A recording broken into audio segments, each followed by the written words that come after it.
grounded, he will.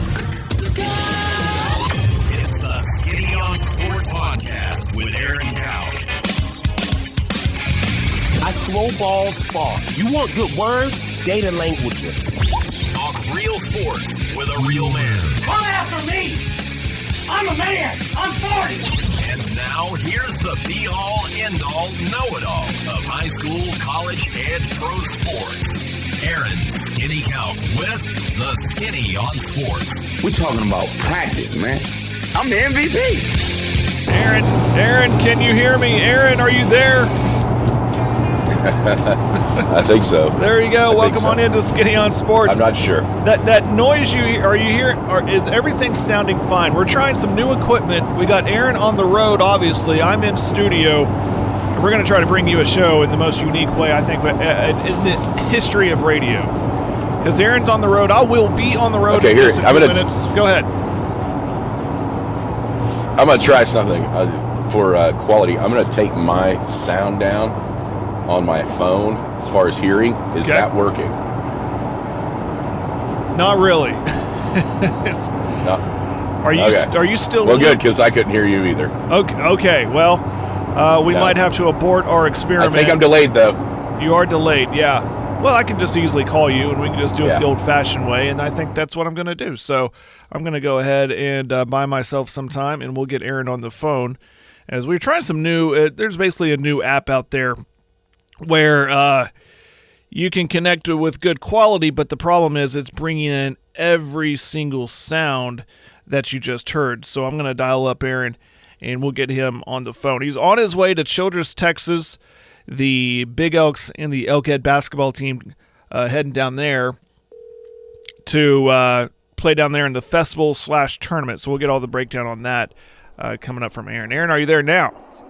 I am here. There we go. See, that just sounds better. It just sounds a little better. We tried it. It didn't work, and we'll just move on to the old-fashioned way of doing radio on the road, and that's through the phone. So, again, Skinny on Sports, your Thursday version. Kind of weird, kind of fun, but full of information because we got a lot to talk about.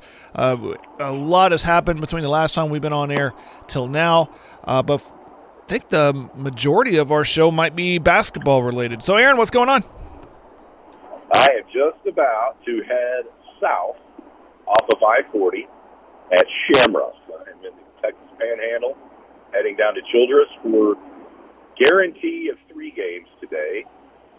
The Elk City boys could play a second game as well, so it's a possibility that we have back-to-back doubleheaders starting at 11:45 with the Big Elks in Groover, Texas. Then we got the Elkettes immediately following that one. 1 o'clock is the scheduled tip time against Clarendon. We know for sure that the Elkettes will play again at 7:15 against the host, Childress. What we don't know, and it'll depend on how the Elks do this morning, is whether or not they will then play immediately following that one at 8:30 tonight. So a chance at 4 different ball games tonight for the Brown and White. I can't think of a time we've ever seen something like this. Typically, basketball is reserved for 1 day at a time. I can't think of a time where teams have played more than 1 game on it in 1 day. This is new for you too, right? We've done this a long time. Have you done this before? Have you seen this before? Oh yeah, yes, but I haven't seen it because the tournament was so full. I've seen it because the tournament was lacking in teams. Down at Altus a couple of years ago, and maybe even last year.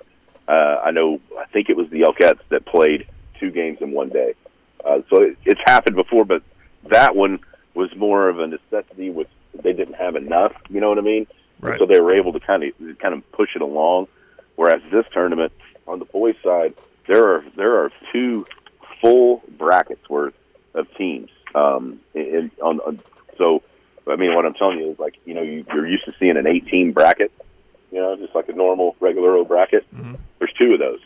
Then the bracket champs will then meet on Saturday, and that means what that means is there are games scattered. You should see this. I should have printed one out and showed it to you, because the amount of boxes that are drawn on this thing is unlike anything I've ever seen. Normally it just goes straight across, right or left, and then there might be something down below, like, for a 3rd place game or a 7th and 8th place game.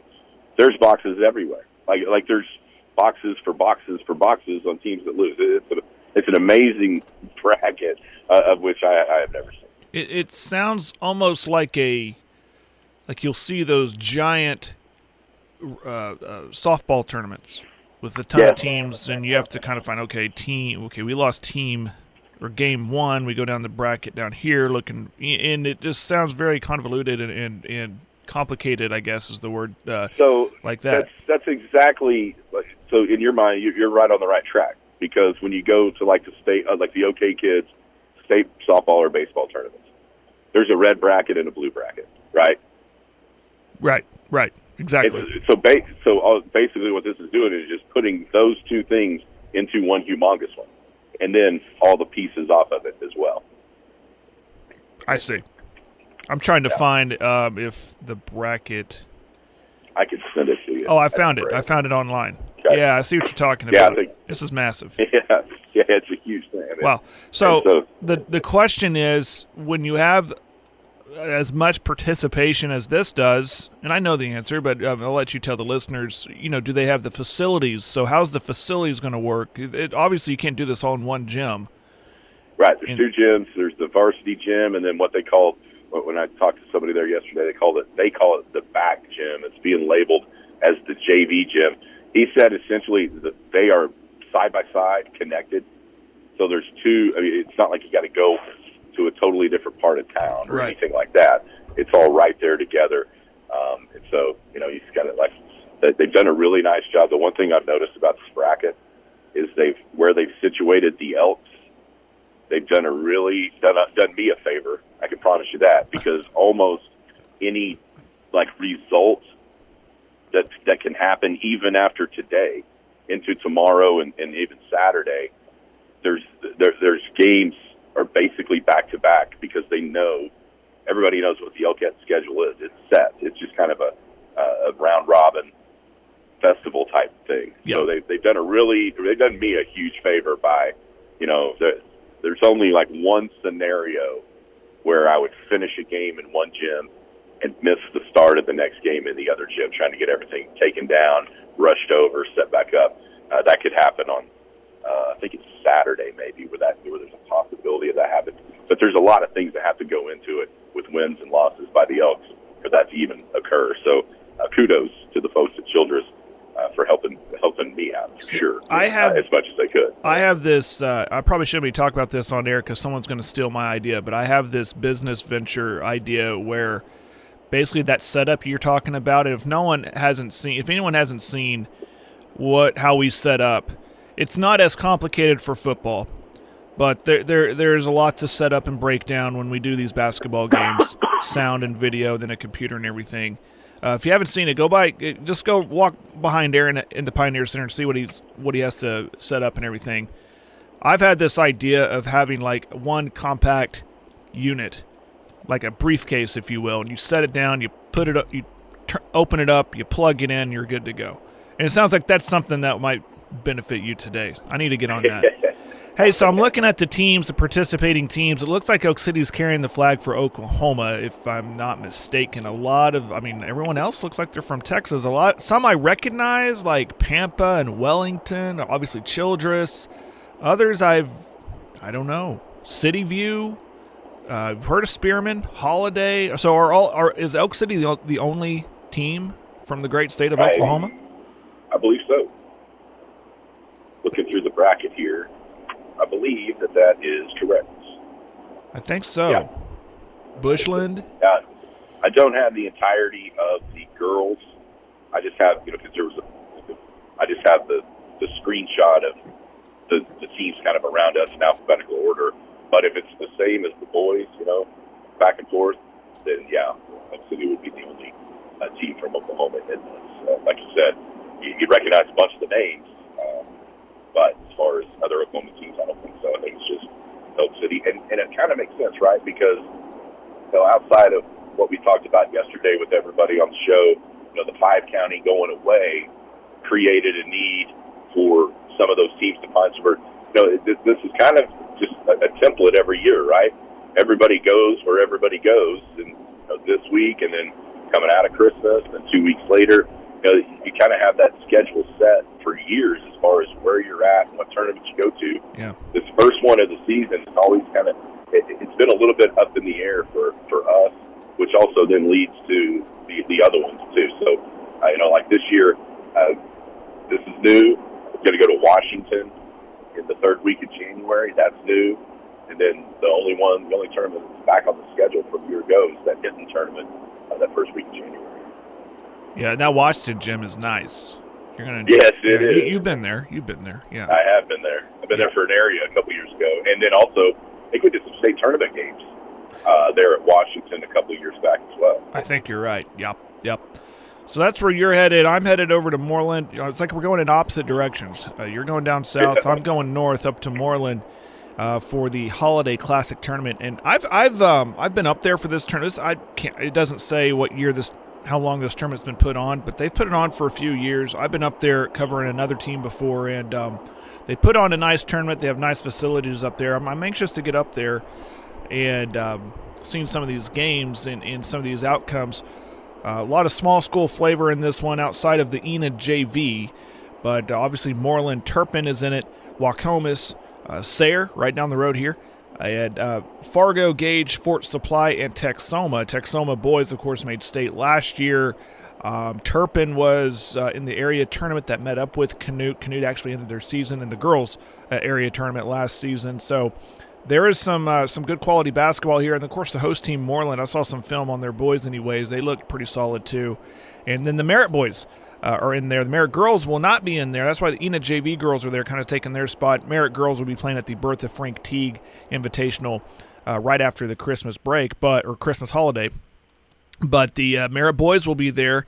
And so we're already in this area where obviously Canute opens with Sayre today. The boys do. And if you're paying attention, that's a rematch of a game that took place on Tuesday night. So a quick turnaround for those two teams to play each other once more. And then if things work out, Canute could be playing Merritt again. So we're already starting to see our first rematches of the year in small school basketball in this area, at least with Canute anyways. So we'll keep an eye on did I lose Aaron? I think I did. I lost Aaron. He went to sell heck. I can't say the other word. And then, of course, there's a really big tournament happening over in Leedy. This one is the de facto 5-county replacement tournament because there are a lot of familiar teams in here. I mean, you even pull up the bracket. It looks like the 5-county bracket in its styling. So you got Hammond and Visay. You got Cheyenne. You got Leedy, Okarche, Balco, Arapahoe Butler, and Red Oak. So, again, those are a lot of familiar teams. And a lot of Paragon schools are in that tournament. Obviously, Hammond, Cheyenne, Leedy, and Arapahoe. So we're going to have a lot of coverage on that one. And the first game is pretty much going to happen right at the end of the show. 10 a.m., the Hammond girls, 1 seed in that one, will take on the Visay girls. And the Hammond boys will play at 11:15 versus Cheyenne. I'm just going to name off our local schools that are involved. And back up top in the girls bracket, Leedy and Cheyenne. That girls game, we had Lake Carpenter, the voice of the Leedy Bison and Lady Bison. He expressed a lot of anxiety for that game right there because Cheyenne is really starting to figure things out with that young nucleus that they have. And he's kind of worried, I think, what I heard, that Leedy might be looking ahead. So that could be an exciting first-round game that's happening at 12:30. And then the Leedy boys will take on Visay. Visay has some players, from what I hear, some really athletic dudes. And let me wrap up the rest. And, of course, Arapahoe Butler will take on Red Oak at 5:30 in the girls' game. And then Arapahoe Butler will take on Okarche. In fact, actually, the Arapahoe Butler boys would play before the Arapahoe Butler girls. So there we go right there. You know what I'm going to do? I'm going to take these brackets, and I'm going to put them on our Paragon TV Facebook page, as well as our Skinny on Sports Facebook page, so people can easily access them. I think we got Aaron back. I am. I'm in a good spot. I'm up on top of a hill parked because of the construction. It's kind of, they got it down to one lane. Oh, yeah. Before I drop off into another canyon and can't talk to you. So this is actually a fortuitous break. Okay. I have to stop right here on the middle of the highway. All right. I was going over brackets, and one more I want to talk about, the Best of the Southwest tournament. Where's that at? It doesn't even say on this bracket. I should know this. The Granite, isn't it? That's at Granite, yes. My apologies. Granite. And the Paragon school in that one is Eric, and they're actually taking on, at least in the girls bracket. We only got a girls bracket. We didn't get a boys bracket. They're taking on the host school, Granite. Today, the print is small, and I can't read it. I think that says 8:20 tonight.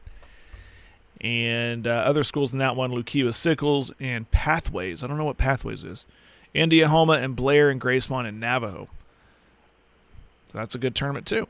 So I think, am I wrong, but all the Paragon schools are in tournaments?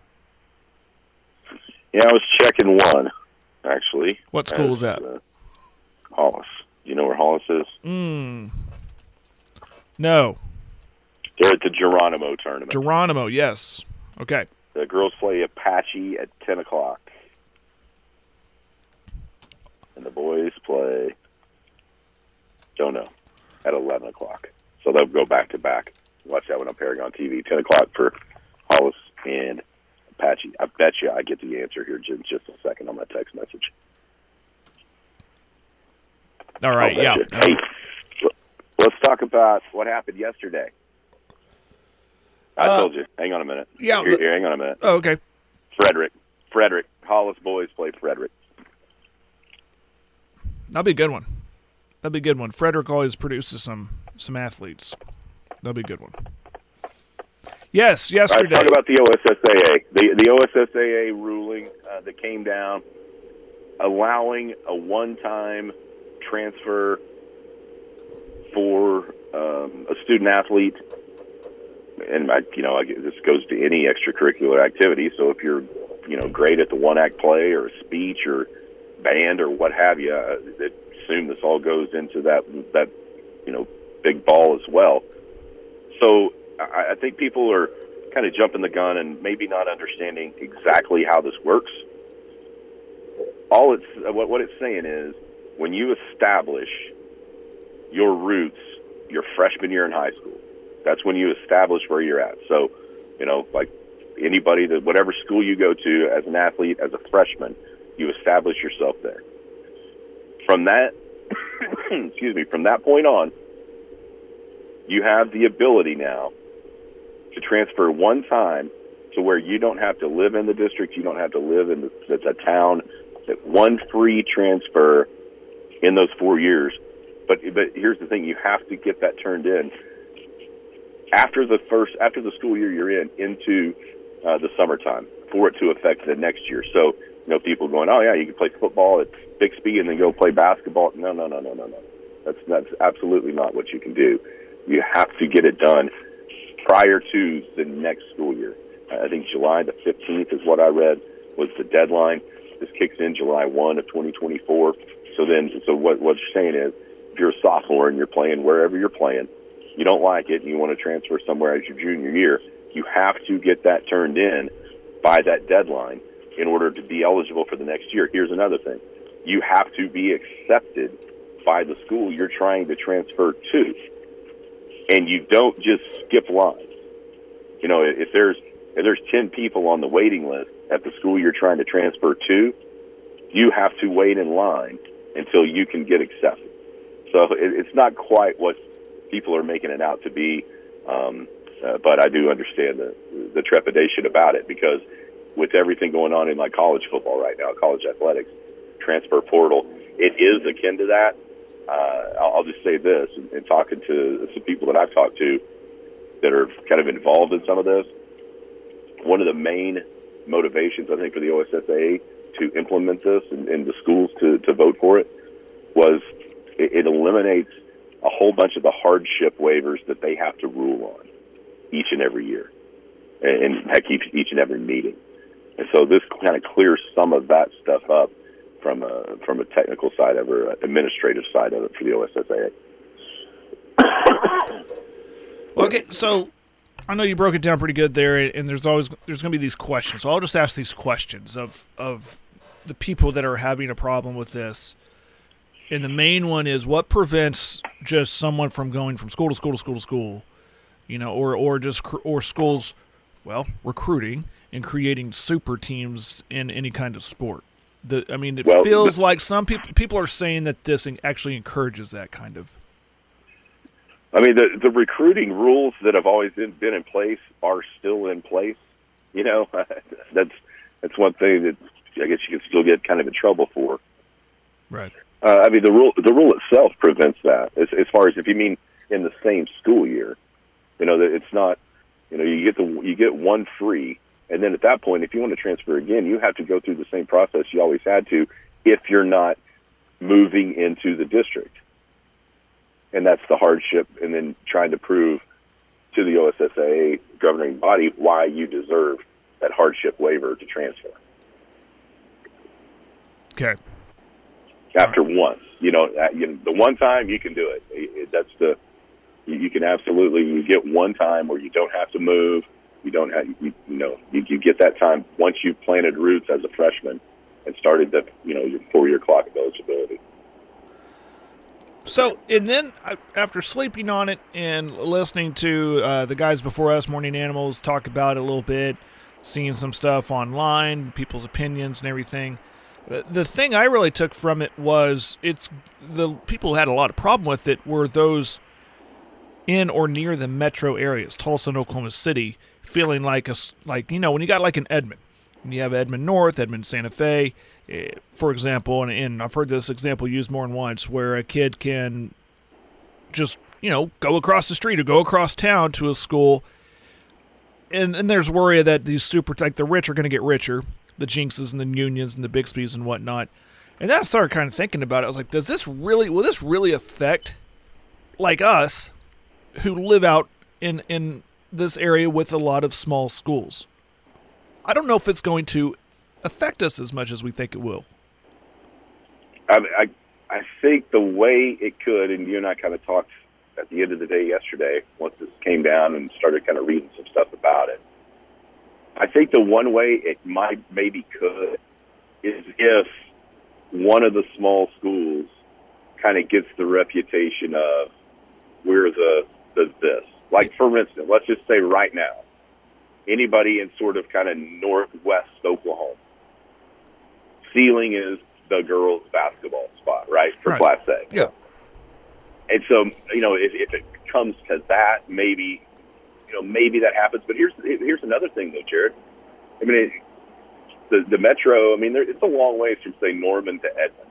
I don't know how much we'll see of that. But, gosh, outside of around, say, Elk City or around Altus or maybe around Woodward, it's a long ways between places, right? I mean, and that gets incredibly, because that's going to have to be on the parents. There's no bus that's going to go from Burns Flat to Eric and pick somebody up. So that means if somebody wants to do that, they're going to have to travel that distance every single day to get their kid in school. Yeah, I think that was another thing I thought of too. Was it's not as easy, the transportation and the distance between schools out here. It's not as easy. But we did have that conversation of could it turn into where, like you mentioned, Ceiling, or in this school they're a good baseball school, so you go there, and then that's where I feel like it feels like a disservice for other sports in said school, because they're not getting the attention or the players, and it just diminishes competition. The competition isn't as spread out, and you start seeing these super teams, and it just becomes boring as a fan. We're like, well, you just know. Like, we respect Ceiling girls because of what Coach Hamer has done and how he's built that program, right? I mean, it wasn't going out, and I don't know the scenario, but it wasn't going out and finding these players and bringing them in. But there's that fear now that that's what's going to happen, is that someone's going to build a program because they're going to go out and go, hey, if you want to play basketball, you come to this school. Or if you want to play softball, you go to that school. That's the softball school. And they're like, okay, well, that is boring to me because, well, you're just going to know that's the softball school that got all those great players. They're going to go run through the season, and that's it. And that's my fear. It just, as a fan, it just makes it a little boring and diminishes competition. Here would be my question. Dang it. Did we lose you? I'm here. Okay, yeah. Start over. What's your question? Here would be my question about that, and I agree that entirely possible. But in this time of our society, there is so little resistance. Are we really sure that we want to and maybe not get to play just to win a game, or we're going to stay where they're at?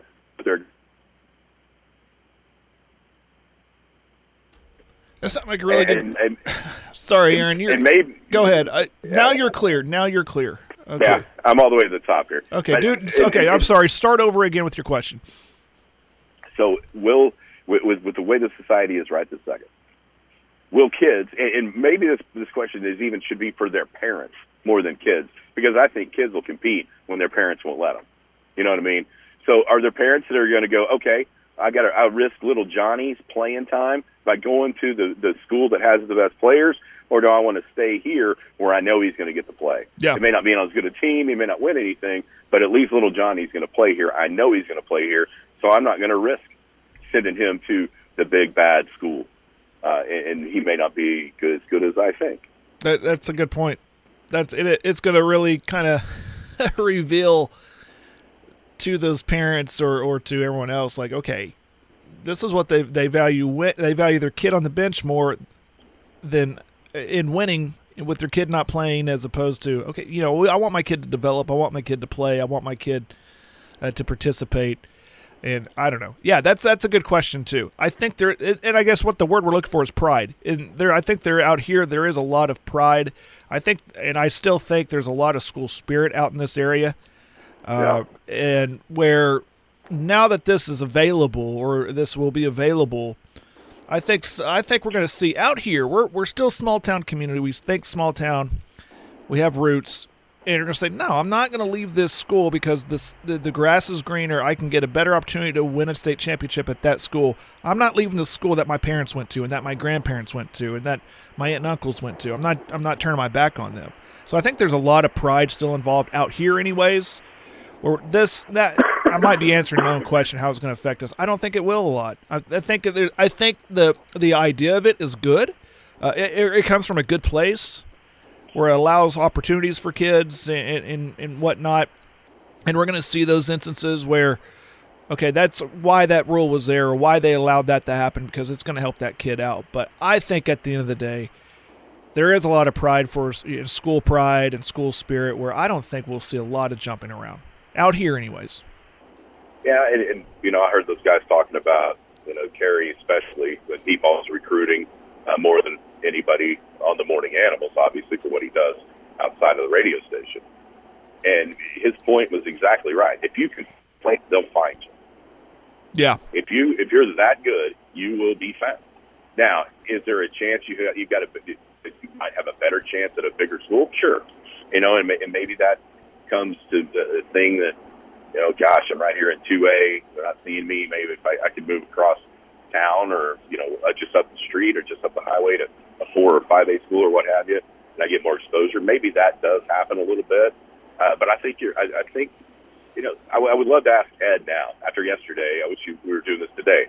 If he notices a difference in the intensity level against Hammond on the girls' side because they're the defending state champs. I would guess yes, because I would guess anybody from Canute, Leedy, Cheyenne, Eric, Sweetwater, Sentinel, it doesn't matter where you're from around here, when you play Hammond, you want to beat them because they're the defending champs, even more than you would normally want to beat Hammond.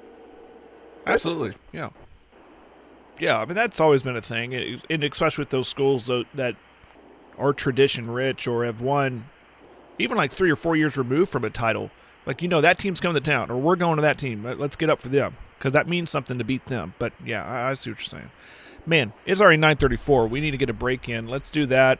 We'll come back. What do you want to go? You want to go Oklahoma City Thunder? Here we are at the quarter pole, which is crazy to me. And talk about them. I mean, they played last night, fell short, but still having a great season. Also, we'll talk a little more about college football if time allows, and anything else that comes to mind. Anybody's thoughts? Anybody got any thoughts on the text line about this open transfer? I'm sure people do. So text us 225-9698. give us your thoughts and we can talk about it. Yeah, we had one come in, now that you say that, said, what are you teaching a child if times get tough, I can run away from it versus working harder to overcome it? That's right. And again, I think that goes back to my pride comment. I think there is a lot of that where, out here anyways, where, we're going to overcome this. We're going to stay right here. And how I'm trying to teach my kids is nothing's going to be handed to you. You got to get on the court. You got to get on the field. You got to work. You want to play, you got to work at it. So we're not going to go running to an easier place to play for you. We're staying right here. So, but it's never been an option for us. We're pretty rooted there. Jared Atha with you in studio. Aaron is on the road. Aaron Kalk on the road going all the way down to Childress, Texas. Big Elks in the Elkette basketball teams down there in the tournament/festival. A lot of teams, a lot of opportunity for the Big Oaks and Elkettes to take on some teams that they're not too familiar with, which is kind of cool, and see how they do, and maybe give us an idea what the rest of the season's going to look like, or what they need to work on, or what they're really good at. So I'm anxious to see how they do today. Possibility of a lot of games in one day or the next 3 days. Be sure you tune on into BigOakTV.com to catch all the action right there. I'll be up in Moreland covering the Canute Trojans and Trojanettes. We know Merritt, the Merritt boys only, will be up there too. Paragon TV, that's where you need to go. All of our Paragon schools are in action. It'll all be on ParagonTV.com throughout the day. The Leedy tournament, what do they call that one? The South Canadian Classic, the inaugural South Canadian Classic. Loaded bracket there. We know Eric's in the tournament. Hollis is in the tournament. Full day of basketball. Here we are. All right. You know, we mentioned the quarter pole for the Thunder. This is when you wrap up this part of the high school season this week, and then a couple more games next week for most. And that's like the quarter pole for the high school schedule, too. I was looking at that last night and kind of realized that. Thought, man, this season is flying by, which it always does, Aaron. We blink and we think, man, it's already Christmas time. We'll hit January, and January will be a blur because of all the games that are played, and all of a sudden we're in the playoffs in February. With the mad dash towards the big house. Thunder played last night, fell to the Houston Rockets. Final score of course, my computer went away, but it just felt like they could not get over the hump. 110 to 101. Bad start. They fought, got it within 5, got it maybe think 3 or 2 on multiple occasions. But that was a tough team. The Rockets are a physical team. And but still, despite the loss, Thunder are looking really, really good here about a quarter of the way through the season. Aaron, did you watch the game last night? And, I mean, more importantly, so far so good, I'd say, for the Thunder. I know we got down in our rundown, their playoff chances, and not just their playoff chances, but a high seed chance. Overall, how do you feel about the Thunder? Are we optimistic? Or are we just wait and see? Or is this what you expected? Not what I expected. They're better, and I expected it to be pretty good. But the loss last night puts them through 20 games, 13-7. That means essentially on a 52, 53-game pace for the season of wins, which should just crush the over/under that's out in Vegas by a handful or more. I think the things that you wondered about with this team, most notably going into the season, what is Chet? Is Chet the number 2 pick in the draft last year? Yeah, he's every bit of that. And you just think about how much more that there is for him down the line as he gets more comfortable, as he gets more integrated with the team. Everybody figures out how he plays. The sky is the limit for him individually, which then puts the limit for the Thunder at another at least notch or 2 up the ladder than what we knew even going into the season, because of the question marks have been not seen Chet for last year because of that foot injury. Yeah, he looks ready. He has looked ready this entire season so far. Chet does. I wonder about the injury and having that year off. It better prepares him to be NBA ready. So that's been a pleasant surprise. I'm just going off of your rundown here. And I'll ask the question, what is the chance that Oklahoma City ends up a top 4 seed? A percentage chance. What do you say? You said you think they're better than what you expected. They're a good team, on pace to win more than what Vegas thinks. So by virtue of all that, you're thinking 5 or higher? What do you think? I think they're 50-50 to host a playoff series. Now, injuries could derail that, or even, and some cases maybe help that if it was injuries to another key player on a different team. But as far as just the Thunder goes, without having a rash of injuries, or obviously Shea missing time, or Chet or J-Dub, whoever that might be, without a significant injury to the Thunder, I think they got I think they're 50-50 to be a top 4 seed, which would be hosting a first round playoff series. And I think they're, maybe 75-80% to not even have to worry about a play-in series or a play-in game, which means they'd be top 6. Yeah, I got about 45%, and the reason I got them right below 50% is because of the youth. I mean, they're going to have their lulls throughout the season that could knock them down a little bit. Health is always going to be a thing. Who knows what they can do? I know the next question here is do they make a big time move, maybe before or right before the trade deadline. Sam has done that in the past with competing teams. He's made some moves that helps complement them and gives them a final push. I'm not too confident that's going to happen.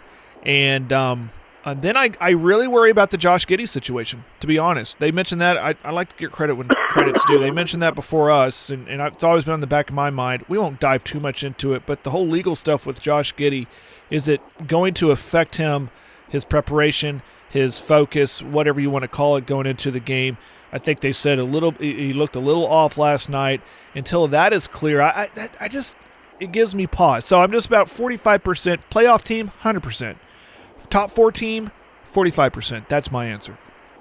See, I would say the youth helps, not hurts. And the reason I'd say that is I think those older teams, they nights off on purpose, nights off just mentally, whereas I think the Thunder steal 2 or 3 or 4 wins throughout the season because their youth helps them in that way. They're either, fresher legs or just flat out more ready to go because they haven't been there. You know what I mean? Yeah. You see that all the time with the, LA. We saw it last year. They were in the play-in and they made the Western Conference Finals. They don't care that they have to go on the road in the first round. Golden State doesn't care that they'd have to go on the road in a series. That doesn't bother them. As long as, those older teams, as long as they have everybody healthy and ready to go by playoff time, they're cool with whatever happens. Whereas the Thunder, they're so much younger and so much more hungry and just haven't experienced, those spots like those older teams have. I think that's probably where I bump up a little bit higher than you because I actually think that helps them being that young, having fresh legs and just their attitude and they just have more night in, night out. You mentioned rest. Other teams resting. You could look down your schedule and some competing teams go, okay, that's a team we could rest our guys. That's the game we can rest our guys. That's been the Thunder. It's almost kind of like a homecoming game. You're like, okay, that's the game you want to schedule for your homecoming because those are guaranteed wins. So that's the guy. The Thunder aren't that anymore, but I wonder if some organizations think, well, it's a back-to-back, and, they're young. Well, let's rest them. And then the Thunder go and do what they do because they're just the better team. And the youth, I agree with that. The youth will keep them healthy. You would think it would. Back to the question about making a big-time move. Do you think Sam will make a move? Do you think he will explore the market? I don't. No. If it does happen, though, I'll say this. If it does happen, I think it will correspond, the contract of whoever it comes in, its end will correspond to the beginning of, say, Chet or J-Dub extension. Does that make sense? Yeah. Because there's no way in the world that Presti is going to have all these assets and then just blow them, and not only blow a couple of picks or whatever it is just to make a trade, but also screw up the salary cap for what's in the future. I mean, as much as it's cool and, you look at some of the power rankings right now, ESPN yesterday had Thunder 4 in the league, which record-wise, maybe that's close to being true. But what's crazy is this is the infancy of this version of the Thunder. This isn't the championship window hasn't even opened yet, right? It literally hasn't. And so I know everybody wants to, Pascal Siakam or this or that or the other, while the truth is that the patience, people are going to get mad at Presti because of how patient he's going to be. they don't have to pay Chet and they don't have to pay Jada for like 3 more years. Okay? I mean, it's insane to realize that, but they don't have to. And the last thing, the thing that I think he may have learned more than anything else from the first version of the Thunder and with the KD and the Russ is those ancillary pieces, making sure those contract numbers fit with the big stars is so important. And so if you're going to dole out $20 million to Steven Adams, he better damn well be worth it. Otherwise, that limits you in picking up something else you might need to really make a push for a championship. So I think all these picks may be packaged in a certain draft to try to get a little bit higher, but I think you're going to see. Look what Casey Wallace has been. When those big guys, and to me the 3 guys are obviously Shea, Chet, and Jada. When they all get to the level of they get extensions and they're making the big bucks, that's where I think all these picks are going to come in handy down the road, because then they could get a Casey Wallace type player at a cheap contract, at a very cheap price, that then they don't have to destroy salary cap for. Right. Yeah, the Thunder have been, and I think, I've mentioned this before during the rebuild, is the fans they're trained now to be patient. We've seen multiple. They are. I am. I mean, I'm. That's why I put them at 45% to make a top 4 seed. I'm like, let's just hold off, because I think they're still in this process of becoming that championship caliber team. Yeah. And there's always, every fan base has the crazy fans that think they should win it all every year. I get that too, but they're not what I'm saying is they're not a large market team like the Lakers, like the Knicks, that are going to go out and make those big acquisitions year in and year out to try to make a push for a title every year, where they expect to win a title every year. The Thunder are building towards something here, so I'm with you. I don't think they're making any kind of trade, nothing major. I mean, there might be small complementary trades but if any. So that's a very low chance right there. Wow, already 10 till the top of the hour. We got to take another break. We'll come back. There's some stuff that happened yesterday, Aaron, and I just wrote it down. We'll just do some quick hitters on some sports news that happened, and we'll wrap things up. It's a Thursday version of the Skinny on Sports. Aaron's on the road. I'm in studio, about to hit the road. A lot of tournaments happening in the area. Again, ParagonTV.com, BigOakTV.com if you want to catch all these games today, tomorrow, and Saturday. Jared Atha in studio. And Skinny is on the road. He's on his way to Childress, Texas for the Big Elks and the Elkette basketball teams. I'm clearly doing radio, and people are coming in asking me questions. Nothing ever changes, Aaron. When you leave, nothing changes. They just, it's okay. Just pop on in. Some quick hitters. Stutzman allegedly made an announcement that he's going to the NFL. Haven't seen anything official from his socials or anything, but a lot of word is that he did meet with the coaching staff and Brent Venables and told them he's moving on. Apparently, he got some high grades to move on to he could be taken lower first round or even high second round. Thoughts on that, if it's true, Aaron? No, it makes total sense. What's he going to do to get a better grade than first or second round? He's not going to get a bunch bigger, probably not going to get a bunch faster, probably not going to get a bunch stronger. And so if I'm him, I strike while the iron's hot. It stinks for OU because of how good a player he was. But at the end of the day, guys like him can only help Brent Venables in the future be able to point to recruits and go, that guy came here. When he was here before I got here, not much. It took me 2 years to make him into a first rounder or a second rounder.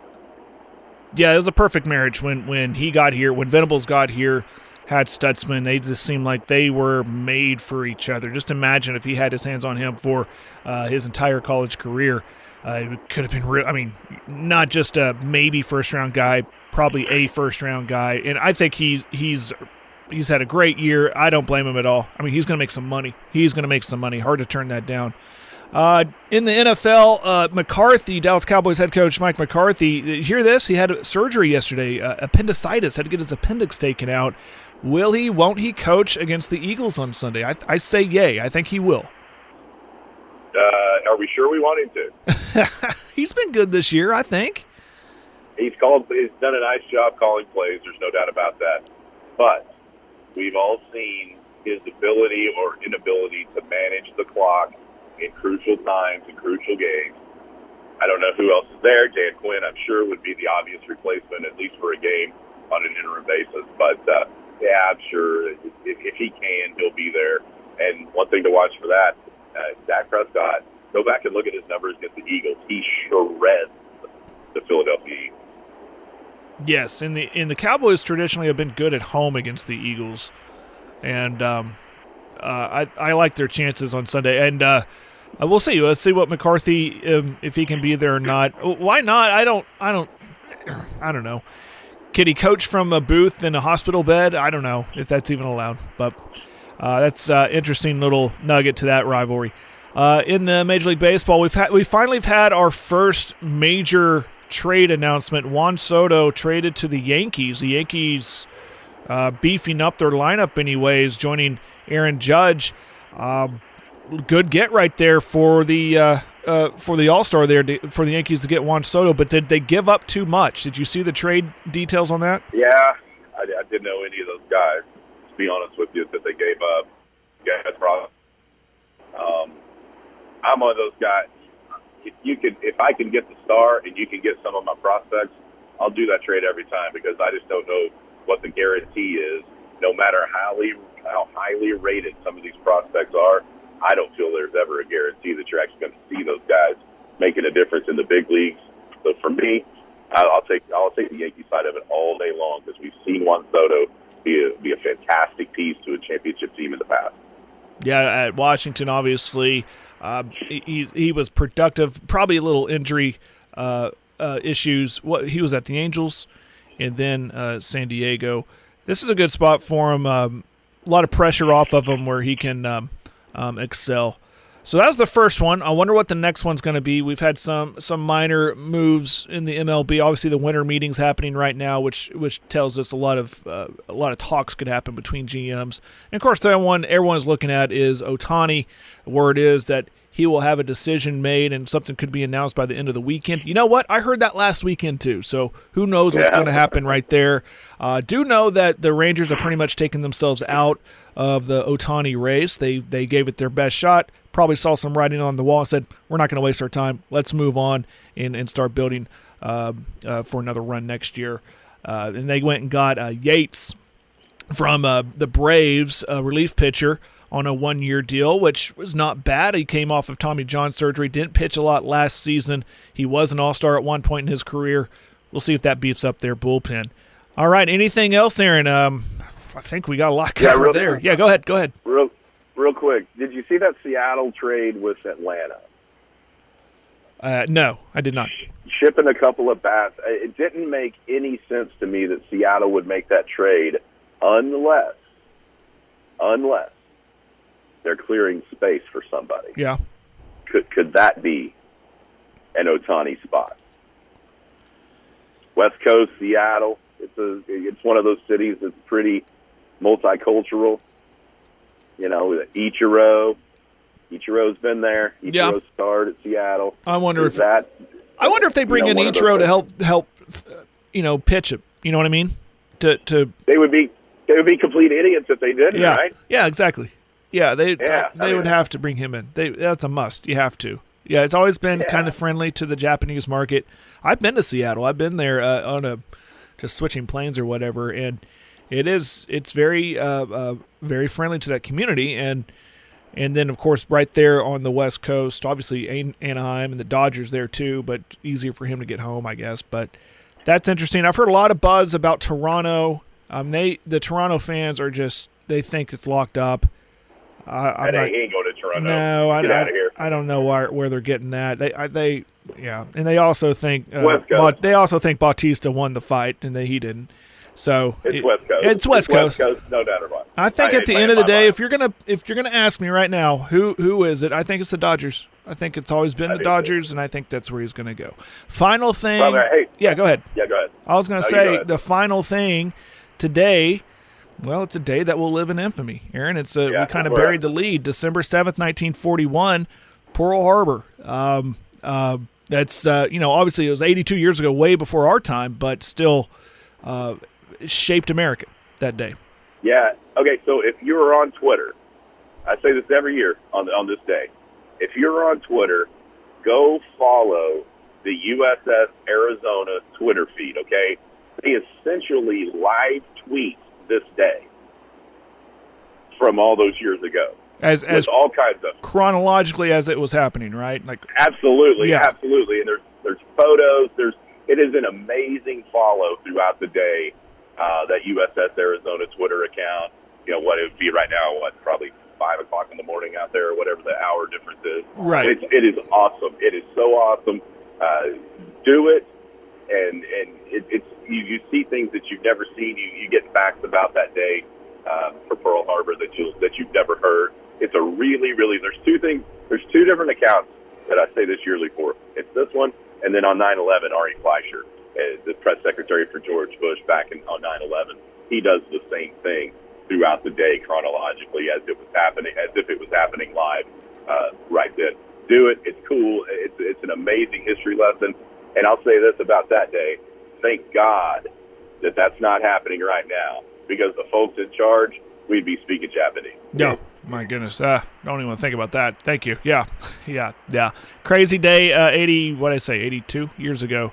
And that's a good follow on Twitter. I forgot about that. All right, Aaron, we got to go. I got to hit the road. You are on the road. Again, reminder, he's going to be broadcasting all the Big Elk and Elkette basketball games from the Childress tournament, of course, in Childress, Texas. That's why he is not here, and he's going to go down there, bigelktv.com, only way you can watch and listen to it.